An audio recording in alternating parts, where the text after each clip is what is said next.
Hi, everybody. Welcome to Virtual Agent Academy. Good morning, good evening, wherever you're located. Howard, I will kick it over to you to begin. Great, thanks, Marcel. Good morning, good evening, good afternoon, everyone. My name is Howard Shaw. I'm a product owner in the IT Customer Experiences Group, where we have deployed a virtual agent for our Now Support operations. And I'm joined with Rajeev Jayaswal, one of our wonderful developers in our team, who's built and helped us to build a really interesting Slack integration for our virtual agent. And we're using it in a different way, so I'll do some of that today. What we'll do is we'll jump into showcasing a little bit about how we're using Now Support, virtual agent in our Now Support, and then jump into a couple of the scenarios that we've built for our Slack integration, and then Rajeev will give and also showcase a little bit of the code that we put there on that as well. So, just if you wouldn't mind, we'd love it to see if you could give us some feedback at the end of our session today.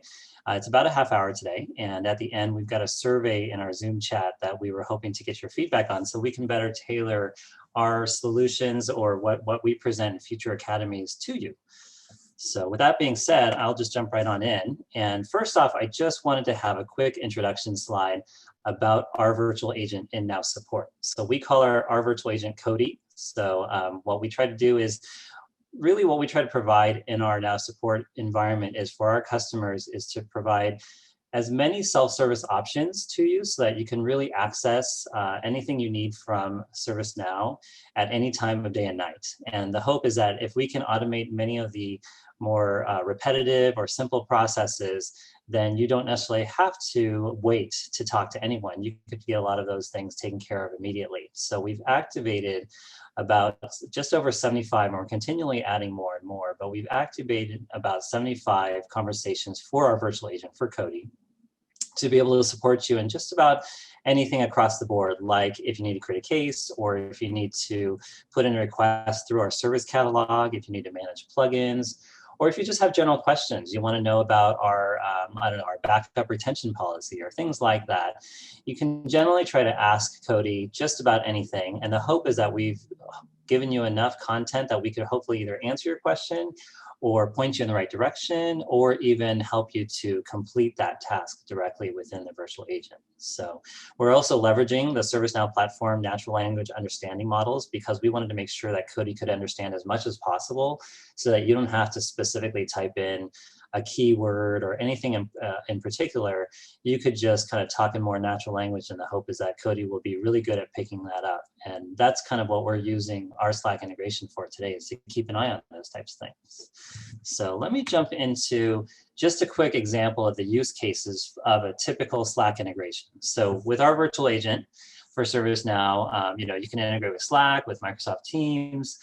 The typical use case is this first one here, where you activate a virtual agent in your instance with your Slack so that your users, essentially your employees or anyone else, can basically type directly in the Slack window to your virtual agent and interact with your instance without having to log in directly into your instance. So if they have questions or they need help and they're not even logged in, they can just go straight into Slack and interact back and forth with the virtual agent, just like if they logged into the instance and activated the virtual agent itself. And so for us in Now Support, since we're using it for our customer base, is essentially our Now Support portal is for all of our customers who need help from ServiceNow, as well as our internal global technical support organization uses our systems to be able to work with you to provide that support. And so since it's a mixture of both external and internal users, we couldn't really activate a typical Slack integration for external customers because not everyone has it, those types of things. So we did activate that integration specific to our internal users so that they could interact back and forth with our virtual agent without logging into our Now Support portal. The bigger one for us that we're using, one of the primary reasons we used it here is kind of a more interesting scenario for us was we wanted to monitor how well Virtual Agent was doing in our Now Support portal, and also just keep an eye on it, make sure everything's going okay, any problems that we encounter. So we activated the Slack integration so that Virtual Agent can post directly to a private internal Slack channel that we monitor and see so that we can see what's going on. So for example, A couple of areas is if a customer submits surveys or feedback to us, we want to know that right away so that we can hopefully respond as quickly as possible. Also, at the same time, if someone typed in something and our natural language understanding model didn't understand it, then we want to know that right away, because then that'll help us to say, hey, maybe we should retrain our model or add more of the variation so that our virtual agent will be better the next time you use it, kind of thing. So if you see at the bottom here, the graph, what we're showcasing is our customers who use our Now Support and our Now Support agent, they access through our service portal as well as our mobile application that we provide off of Now Support. And then our interns, both us and IT, as well as our global technical support organization, uses the portal and mobile apps as well, but they also have that Slack integration directly to our virtual agent. So before I move on to the next slide, I just want to pause for a moment, see if there are any questions from anyone. No questions yet, Howard. Okay, great.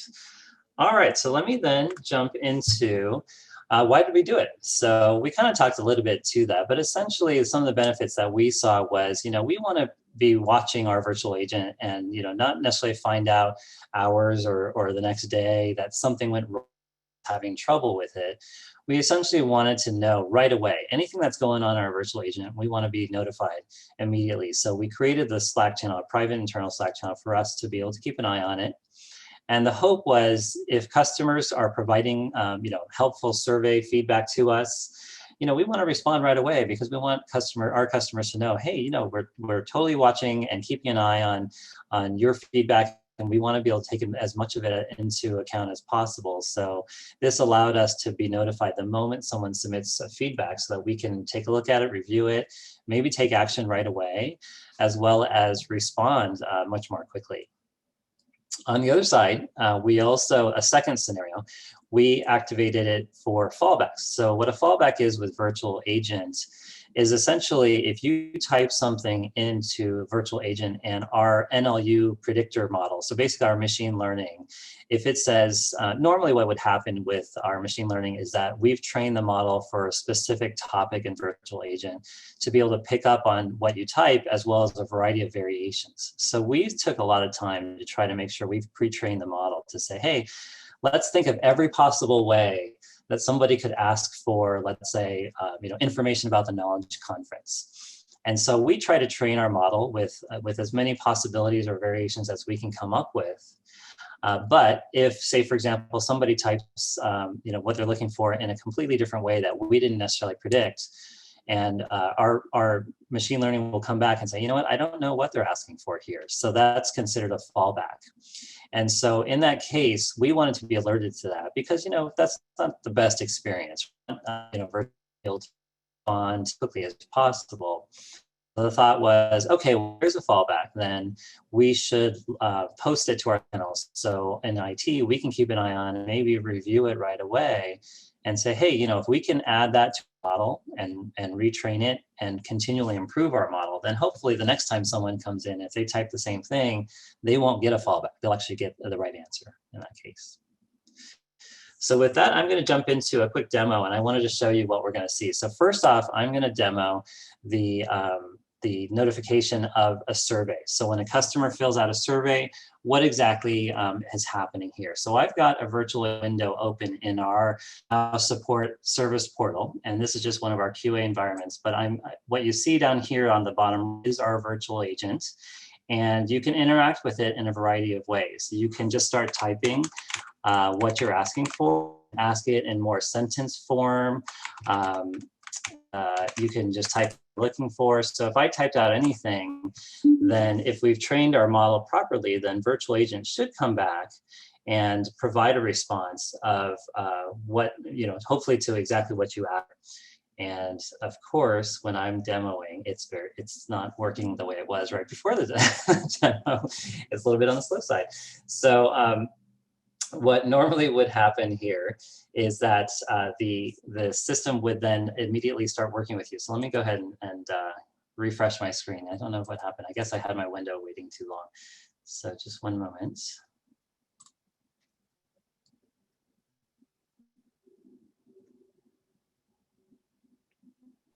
And Howard, while you're pulling that up, this is a question for both you and Rajeev. Question from an attendee. How do you control multiple people responding at the same time using the virtual agent from Slack? So if there's several people, kind of maybe tackling a response or sending a message in.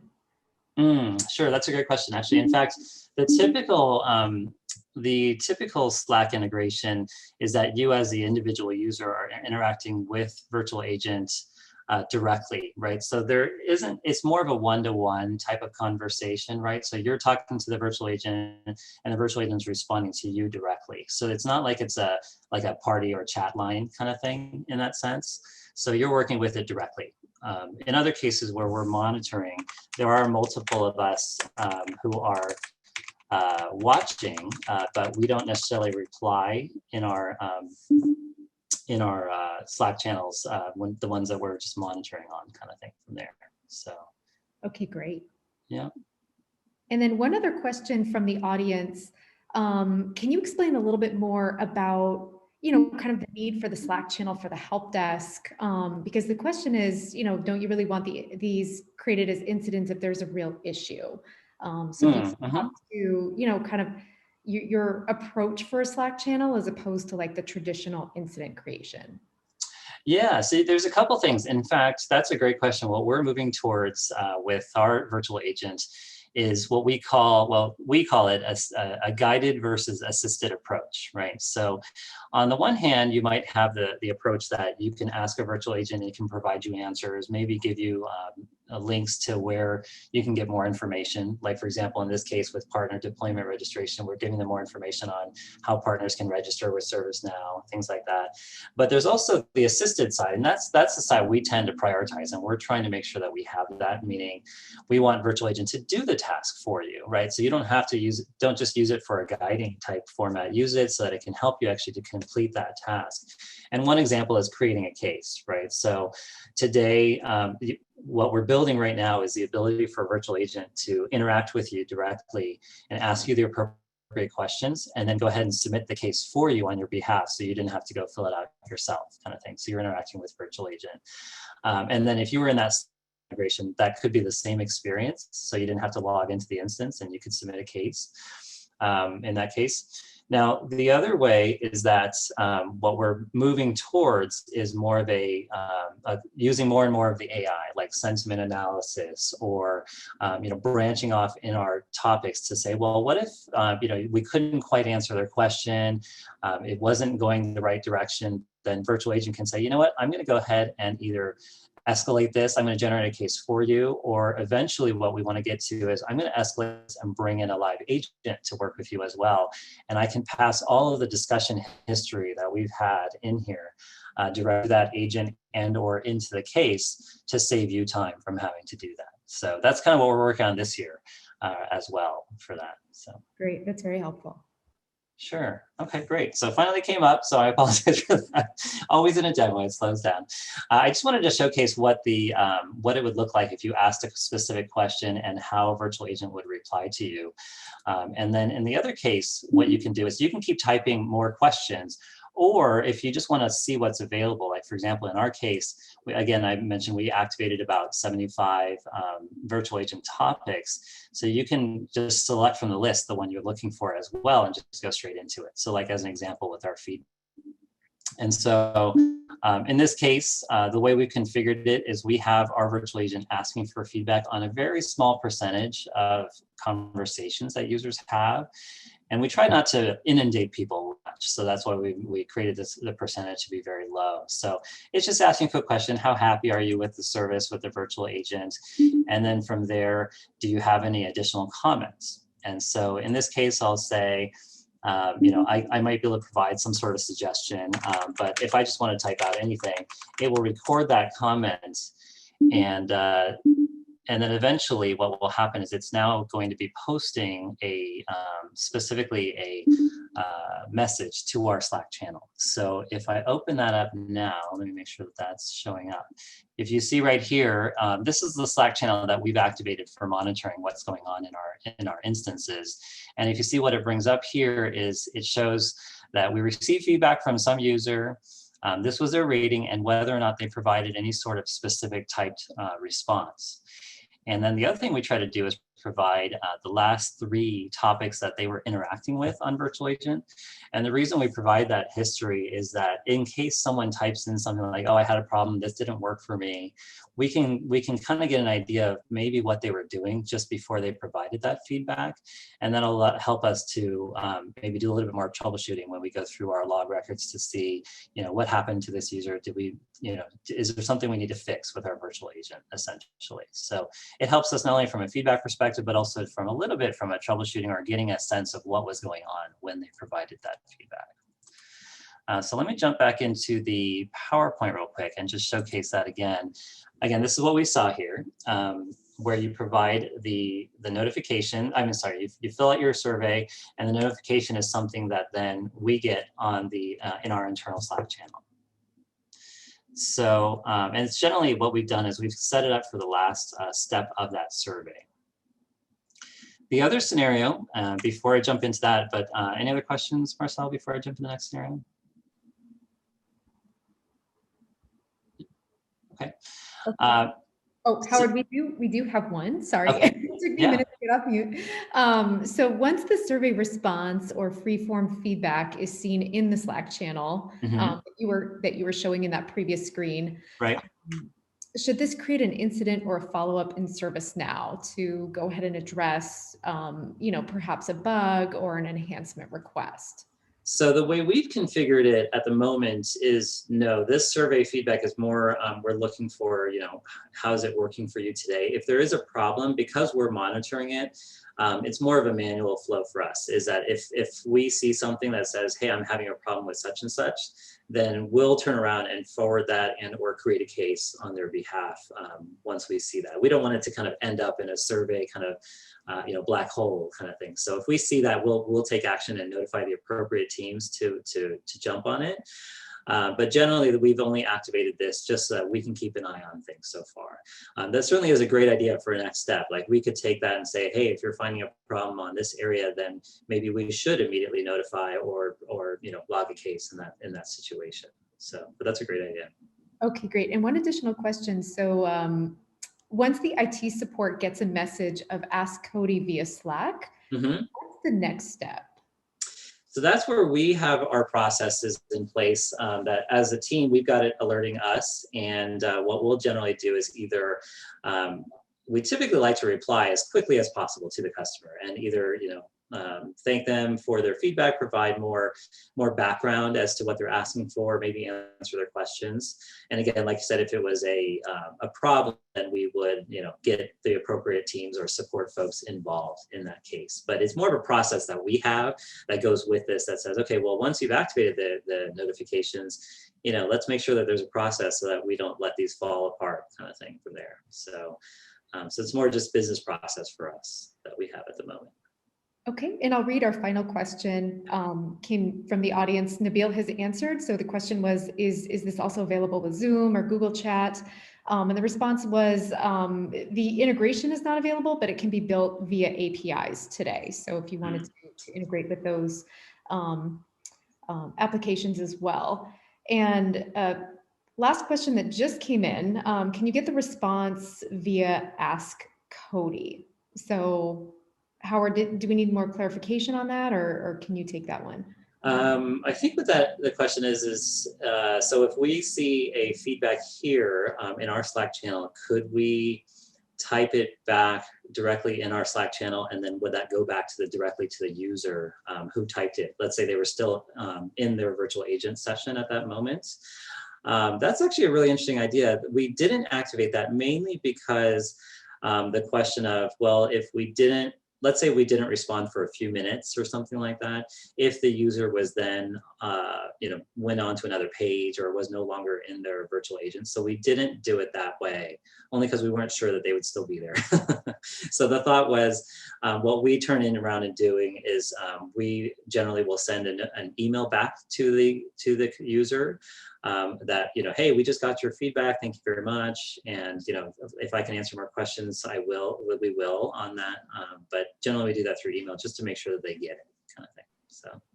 Okay, great. Yeah, no more questions. Okay, so let me jump secondly into our next scenario, which is essentially the fallback. So again, if someone typed in something that was unusual or something that we didn't pre-train, then virtual agent may come back and say, hey, I'm sorry, I didn't get it. You can either retype it again, or you can pull from the show me everything list of what you're looking for. When that happens, we essentially get a message like this in our Slack channel that says, hey, we got a fallback from so-and-so. This is what they typed. And that will allow us to better understand, what were they looking for? And is that an utterance that we didn't necessarily pre-train or think about, and we should. And so as an example, let me jump back into our Slack window. I'm going to scroll up just a little bit so you can see. This is examples right here. These three are examples of utterances I just kind of played around with. I typed into a virtual agent and it came back as a fallback because we don't have a performance scorecard topic in virtual agents, so we didn't have that trained. But then secondly, we don't have supercalifragilistic. We didn't train that one either. So in that case, it came back as a fallback and we would get to review that. So what we'll see then in that case is we get that fallback message. And then what we can do in that case is sometimes we'll go back to our NLU model and check out to see what we've trained it on. And so this is actually an interesting example because sometimes we see things like, we tried to train our knowledge conference and we tried to think about all different ways people could ask about it. But one thing we ended up finding, and this actually worked exactly in this scenario for us, we got a fallback where someone typed in K18 for knowledge 2018. And we saw that and we thought, oh, you know what, actually a lot of customers type it that way. We didn't really think about it when we were training the model. So what we ended up doing was, okay, yeah, that makes sense. Let's add that to our model and add it as another utterance so that it understands a little bit better the next time. In other cases, if someone types in something that might be too obscure that we don't think anyone else will type, then we probably won't add it to our model because we want to be careful that the model doesn't get overwhelmed with too many variations, and that might negatively impact its accuracy in the future. So we want to be careful. You only have so many, but at the same time, make sure the good ones are in there. So one customization that we built, this is another piece, was we created a log record that every time a fallback is recorded, it gets into this separate log record that we watch as well, in addition to the Slack channel. And then we can go in here. And so instead of going into the NLU model, updating it, retraining it, pushing it back through to production, what we have here is the ability to checkbox the ones that we want and say, you know what, this one makes sense. Let's add this to our model. And by initiating it here, it will automatically go ahead and add it to our model, go through the training process, and eventually get into production. So it's just a time saver for us from an IT monitoring side. But this is an example of something that we thought would be valuable to add as a customization. So with that, I'm going to jump over to this slide to showcase a little bit more. I think we took much more time than I wanted, so I apologize for that. I want to transition over to Rajeev, make sure he has time to showcase not only what he's got here, talk to this slide, but then also show a little bit of a demo of the code. So I apologize for running long, but Rajeev, if you want to chat here, you can go ahead and kind of talk to this slide. All right. Thank you, Howard. Mm-hmm. Hey everyone, my name is Rajeev Jayaswal. I'm Senior Application Engineer here at ServiceNow. Today I'm going to talk about two parts. One is the Slack and another is Flow Designer. The two demo that Howard just showed now. I'm just going to show you how we have implemented that. And I'm also going to show you how we can do that from the scratch. Since we do not have much time, let me try to do it a bit quickly. Howard, can I share my screen? Yep, sure. I'm sending it over to you right now. All right. Yeah, can you see my screen? Yes, we can see it. All right. So, so this is the instance where we are doing the development part. The first part that we saw was the survey feedback, right? So in the virtual agent, I'll just show you the topic where we have implemented the survey.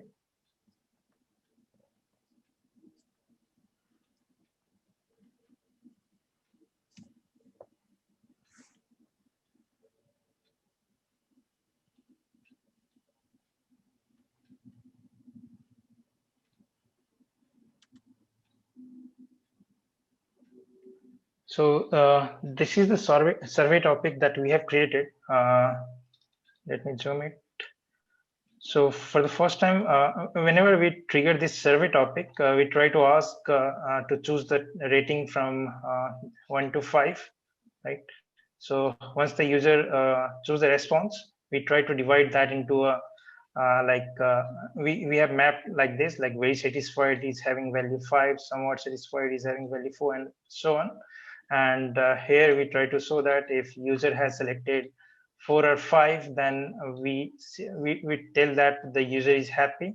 And if they have selected value 3, 2, or 1, then we assume that the user is not happy. It is a negative feedback. And for both the positive feedback and negative feedback, we try to ask the comment if they want to provide the comment or not. If they want to provide the comment, we ask the comment as a text box, and then once we receive the comment, we just display the thank you message. Same thing for the negative feedback as well. And in the last, before ending the conversation, we are trying to create a record in one of the table. So this is the table. We create a record with all the feedback details, and based on these details, we try to create a flow designer.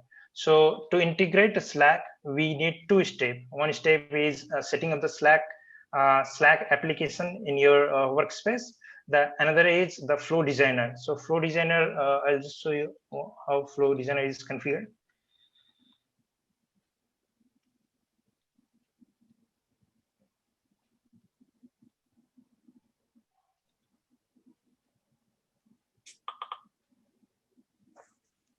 So in the flow designer is altogether a very big topic, which I don't want to cover everything here, but I'll just show you how minimum thing, what we need to do to integrate our Slack channel with the virtual agent.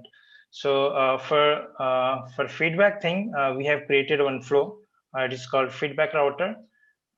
So if you take a look at this feedback router, there are 2 steps. One step is what actually triggers that condition, and the other step is the posting a message to the Slack channel. So as you can see in the screen, the first block that we have is the trigger condition, and the second block that we have is the actions. So this trigger condition is the condition based on which we need to trigger this flow. So here, since all the feedback details are recorded in this table, so we have put this table as a trigger condition. Whenever the record is created, we insert the record. When the record is inserted in this table, this flow gets triggered. And once the flow gets triggered, this is the action for posting a message to the Slack channel.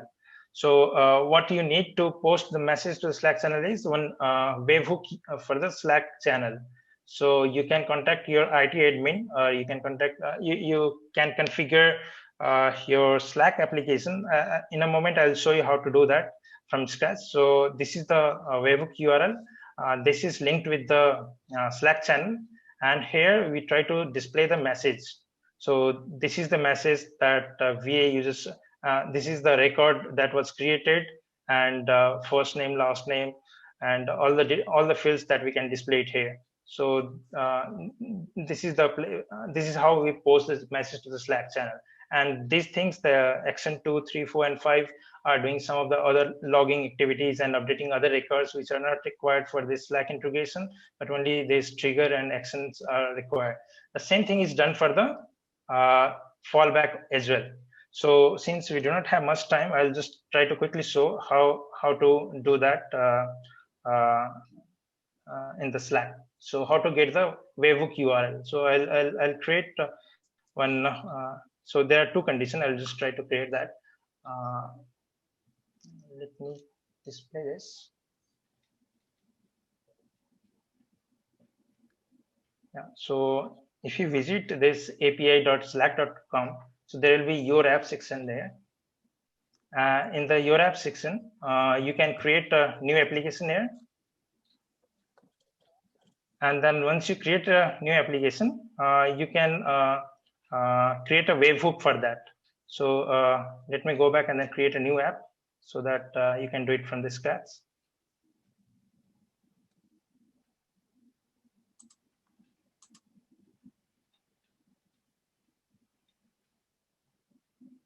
So once you create the app, you need to click on this incoming webhook.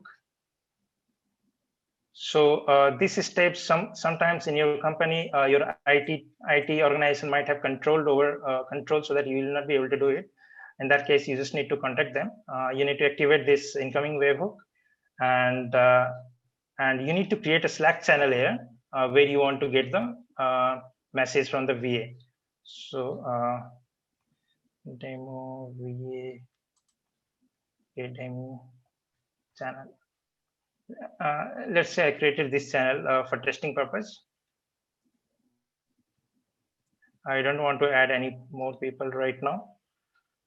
I'll just copy this Slack channel, and here I just need to add Wavehook to the workspace. So this is the channel just I created, and I click on allow.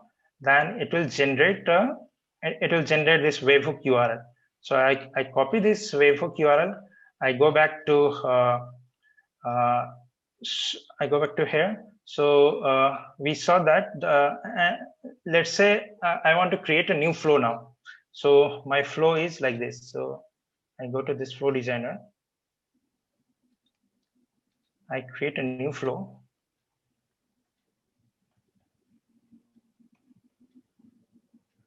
All right. So we recommend to create this application in Scope tab for better improvement, for better result. And here I want to run this as a system user, right? So I can click on the submit button.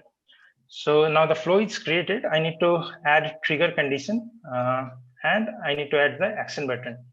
So the trigger condition can be if we are creating a record in the table, or if we are updating the table in the record, or there are multiple conditions. For simplicity, I'm going ahead and then create a record in the table. So let's say we have a scenario where whenever we provide the feedback to the customer, feedback in the virtual agent, we actually create a record in one of the table. I'll just show you that table. So whenever we create a feedback from the virtual agent, a record gets inserted in this table. So I'll just put this table in my trigger condition.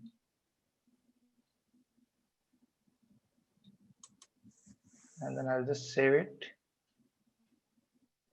And I'll add one action condition. So this is important point here. What we need to do to post a message to the Slack channel, I need to add action. So if you search for a post a message as a part of Slack channel,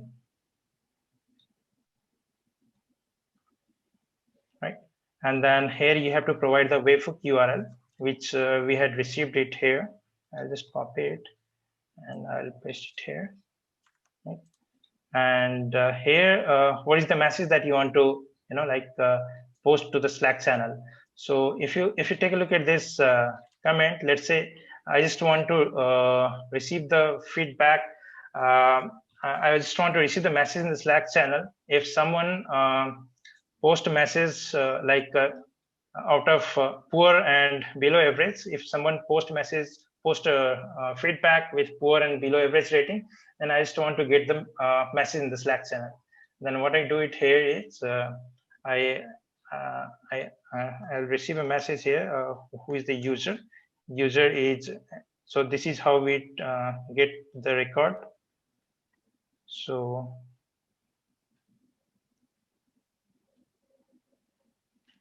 let's say this is the username, and I want to get the rating. What is the rating that they gave? So this is the rating, and I just want to return this message. This message actually gets posted in the Slack channel.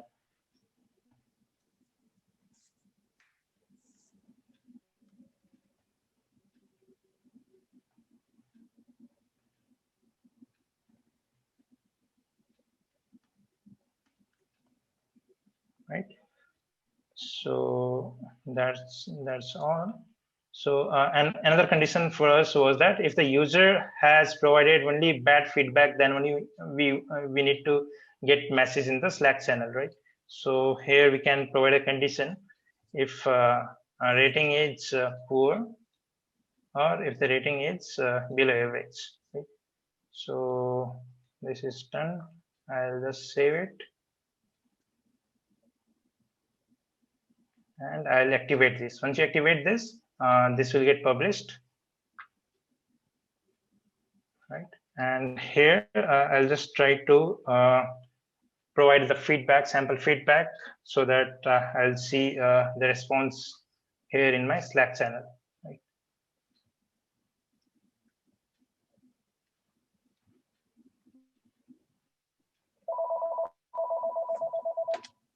I know we are already out of time. I'll just do it quickly.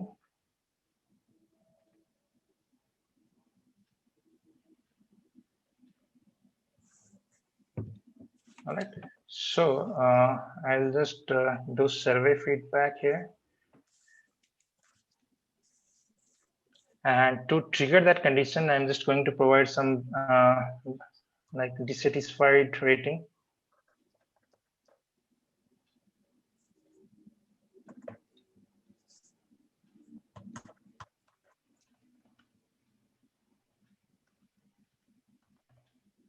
Right. So what it actually does is it creates a record in one of our table. And once that table is created, once the record is created in this table, here you see in the left side, we got that application posting a message that Rajeev.Jayaswal has provided feedback with rating 2. So this value we have taken, not the label. So similarly, we have a lot of use case. So whenever there is insert or update in the table, we can use that control to post a message in the Slack channel. So every time user posts every time the user submits the feedback with the low rating, we can get the message in the Slack channel, and all the members in that Slack channel can monitor those things, and then they can reach out to them for further help and other things. So with this much time, I just want to hand it over to Howard for other slide. Howard, is there any questions, anyone? Yes. Rajeev, we have a question. Someone's requesting to see the table as well. So I think they want to see the table with the updated feedback that you just submitted. All right. So right now, number of records are 14. So I just submitted one. So number of record becomes 15 here. So I'll just, this is already sorted by created. So this is the record that I just created. It was created with the below average, and testing feedback is the comment. And then we can also, pass this value in the Slack channel. So for now, just for demo purpose, I've just picked up this username and the rating value. Okay, great. This is fantastic. Great. Okay, so I'm going to jump back into sharing real quick. And again, apologize. I know you probably wanted to see more of Rajiv's part than mine, so I'm sorry about taking all that time. But essentially, a couple takeaways we just wanted to make sure that everyone saw was that, we were careful as to how many things we activate in our Slack channel, because we don't want to make it so hard that it's hard to monitor. At the same time, I think the question was asked earlier about the process to follow through on those notifications. And thirdly, we want to make sure that our NLU model isn't overwhelmed with too many utterances just because it might impact its accuracy. So we wanted to be careful about that as well. So it's just a lot of, finding the right balance with all those things. And then I know we can open up for questions as well, but also wanted to just end up on this slide to see if everyone can complete the survey in the Zoom chat window. We certainly needed more time today. So again, thank you for staying on late to help us through that. So. Yeah, and everyone, if you could just please take a moment to complete the survey. These sessions are 100% driven by you. So let us know what you want to see. Let us know where you're at in your virtual agent journey. We'd love to meet you there. But we do need to know what you're interested in so we can make the sessions relevant for you. So we appreciate your feedback. And any follow-up questions or any additional questions, please feel free to head out to the community, post those on the community so that everyone can benefit from seeing those and seeing the responses. And again, thank you so much for attending. We really appreciate your time, your contribution. So much appreciated today. Thank you. And a big thanks to Howard and Rajeev for a great session. Thanks everyone for your time. Really appreciate it. Thank you, everyone. Thank you all. This concludes Virtual Agent Academy.